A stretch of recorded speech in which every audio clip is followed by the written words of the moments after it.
As an avid whitetail hunter, I'm always looking for ways to improve my odds, to improve the property I'm hunting, or to improve the habitat right in front of where I'll be hunting in front of my stand.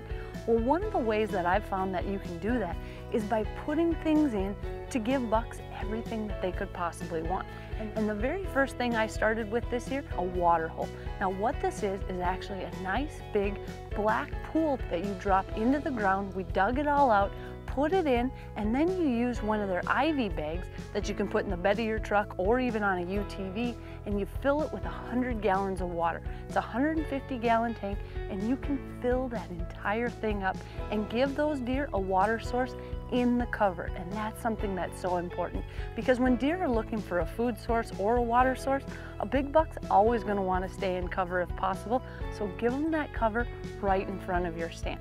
So we put that out. You also can do it if you can't drive a truck or a UTV to it. We just put a simple attachment on and ran a hose down to it and filled that entire tank. Now I'm hoping with the rain, all the rainwater will keep it full, but we may have to go back and fill it up every once in a while. But it even has a little ladder, so if animals fall in, they can get out.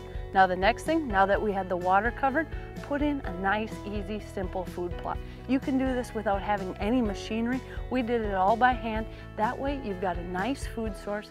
And the next thing is, I'm a huge believer in putting in a cedar post. Now this might seem simple, but you would not believe the number of bucks that'll come right in the middle of a food plot or by your water source and use that post to rub on. We also put a licking branch up, so that way you can make a mock scrape right below it.